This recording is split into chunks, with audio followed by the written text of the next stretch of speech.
नमस्ते। आज हमने देखा कि शेयर बाज़ार में काफ़ी गिरावट हुई। हमने देखा कि सेंसेक्स जो है 1000 पॉइंट से भी ज़्यादा जो है गिरावट देखी सेंसेक्स में और हमने देखा कि निफ्टी और सेंसेक्स दोनों में ही 1% से ज़्यादा गिरावट हुई।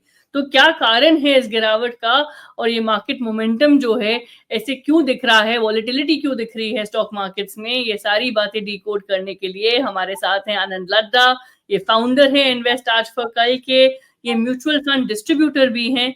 बहुत धन्यवाद आपके समय के लिए। जो लोग ये देख रहे हैं कि और काफ़ी बातचीत हो रही है कि देखिए आज क्या कारण है, क्या की फैक्टर्स हैं कि मार्केट्स में गिरावट आखिर क्यों हुई? आप क्या कहेंगे?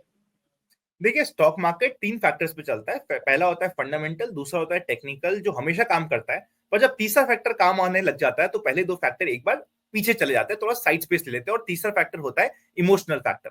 आज के दिन हमारे पास एक न्यूज़ आई हुई है चाइना के रिलेटेड, वायरस से रिलेटेड। आई डोंट नो बार-बार हर एक वायरस चाइना से ही क्यों इनिशिएट होता है। एचएमडीवी वायरस के रिलेटेड बात चल रही है, but at the same time India में भी पहला केस इस वायरस का पाया जा चुका है, जिसकी वजह से थोड़ी टेंशन बढ़ती जा रही है।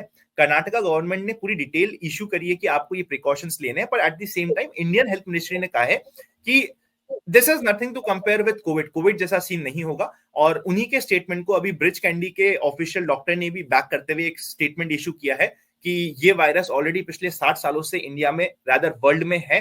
तो एज सच हमें इसके लिए इतना टेंशन लेने की बात नहीं है। ये this is nothing like Covid. अब मुझे नहीं पता कि कौन क्या कह रहा है। I am just trying to explain कि क्या क्या फैक्ट्स हमारे पास आते जा रहे हैं। आज के दिन का मुद्दा यह है कि because of this emotional matter market में करेक्शन आ रहा है, जिसमें मार्केट ने अपना 200 डे मूविंग एवरेज तीसरी बार तोड़ा है पिछले कुछ हफ्तों में। तो तीसरी बार एक इंपॉर्टेंट सपोर्ट ढूंढना मार्केट के ओवरऑल सेंटीमेंट के हिसाब से थोड़ा सा खराब होता है, स्पेसिफिकली जब हमें पता है कि हमारा रिजल्ट सीजन सामने है। ये करेक्शन सारा स्टार्ट ही हुआ था लास्ट रिजल्ट सीजन से। जो हमारी उम्मीद थी, एक्सपेक्टेशंस थी, उससे काफी खराब रिजल्ट्स आए थे और हमने पहली बार देखा था कि थोड़ा सा स्लो डाउन हो रहा था रिजल्ट्स में। तो जिसकी वजह से मार्केट में करेक्शन स्टार्ट हुआ था। वापस से मार्केट को डर है कि वापस से अगर एक और क्वार्टर के रिजल्ट्स खराब आए तो सिचुएशन हमारे लिए खराब हो सकती है। सो ये दो मेन कारण है, एक इमोशनल कारण है और दूसरा टेक्निकल कारण है जो हमारे लिए वेटेड है। ये पूरा मंथ रिजल्ट हैवी होने वाला है। जी, बिल्कुल, रिज़ल्ट हेवी और मैक्रो डेटा भी काफ़ी है, जैसे कि आपने कहा आने वाले समय में अब मैक्रो डेटा पर भी नज़र रहेगी। तो जो लोग ये सोच रहे हैं कि देखिए इतनी सारी इनिशियल रिपोर्ट्स आ रही हैं, हम यहाँ पे अर्निंग सीज़न जो है उसको भी ट्रैक कर रहे हैं और मैक्रो फंडामेंटल्स यानी कि ग्रोथ सिनेरियो वगैरह भी आगे जाके ट्रैक करेंगे। तो ये तो सारे कारण हैं, लेकिन जो लोग ये सोच रहे हैं कि देखिए अब हम कहाँ इन्वेस्ट करें, इन्वेस्टर्स का ध्यान किस एरियाज़ में होना चाहिए, तो उनको आप क्या सजेस्ट करेंगे? मैम देखिए, बहुत सिंपल से 3 से 4 पॉइंटर्स है जिनका हमें ध्यान रखना है। सबसे पहले टैक्टिकल कॉल ये है जो हम पहले ऑलरेडी 2 बार आपके चैनल पर डिस्कशन भी हो चुका है कि अगर आपका स्मॉल कैप और मिड कैप का एक्सपोजर हैवी है, क्योंकि हुआ ये कि पिछले 3 सालों में स्मॉल कैप मिड कैप ने बहुत आउट परफॉर्म किया है। तो अगर आपका एक्चुअल एक्सपोजर 10% का होना चाहिए था, आज वो बढ़ते बढ़ते 20%, 25%, 30% तक का भी स्मॉल कैप में जा चुका है। अगर ऐसा है तो इट इज प्रोबेबली टाइम कि एक बार वहां पे प्रॉफिट बुक कर लिया जाए। अभी भी टॉप से स्मॉल कैप मिड कैप में इतना करेक्शन नहीं आया है कि आपको टेंशन हो। आपका पोर्टफोलियो अभी भी पिछले 3 साल में 25% के ऊपर रिटर्न्स दिखा रहा है, which is very good. So small cap mid cap में ओवर एक्सपोजर है तो उसको कंट्रोल डाउन करना। जो रिडीम किया है पैसा उसको लिक्विड फंड में पार्क करके वापस से सेम स्मॉल कैप फंड में पिछले आने वाले 10 महीनों के एसटीपी करना। This might be a very smart and a tactical call. और कभी भी अगर हमें दिखता है कि निफ्टी 23,000 के नीचे जा रहा है तो प्रोबेबली हम लमसम भी वापस से पंप इन करना स्टार्ट कर सकते हैं। सेकेंडली, ये समय है एसआईपी का। एसआईपी अच्छे समय के लिए नहीं होती है, एसआईपी बुरे समय के लिए होती है। और पिछले महीने का डेटा बताता है कि अगर पिछले महीने 100 रुपए की एसआईपी आई है तो 90 रुपए से ज्यादा की एसआईपी बंद भी हो गई है।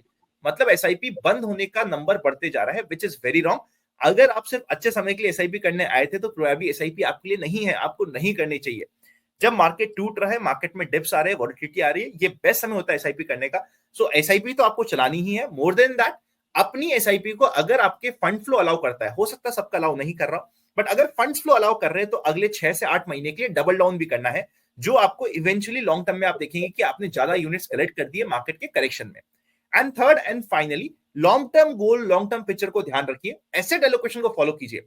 ये वाला साल specifically I believe asset allocation का होगा। अगर आपके पोर्टफोलियो में 30% डेट होना चाहिए और वो डेट नहीं है तो आप परेशान होंगे। अगर आपके पोर्टफोलियो में 10% गोल्ड होना चाहिए और आज के दिन वो नहीं है तो आप परेशान होंगे। अगर आपके पोर्टफोलियो में 20% होना चाहिए लार्ज कैप म्यूचुअल फंड का एक्सपोजर और वो नहीं है, पूरा पूरा स्मॉल कैप में हो रखा है, तो आप परेशान होंगे। अभी भी एज सच कोई ज्यादा इंपैक्ट नहीं हुआ आपके पोर्टफोलियो में, because small cap mid cap काफी अच्छे लेवल पे ही है। पोर्टफोलियो को रिस्ट्रक्चर करिए, ध्यान रखिए अपने एसेट एलोकेशन का। जी, बिल्कुल, जैसे कि आपने कहा ध्यान रखिए, सही एडवाइस लीजिए और वॉलेटाइल टाइम्स हैं लेकिन पैनिक टाइम नहीं है, जैसा कि आपने कहा। तो बहुत धन्यवाद आपके समय के लिए और हम मार्केट मोमेंटम को ट्रैक करते रहेंगे। Thank you ma'am.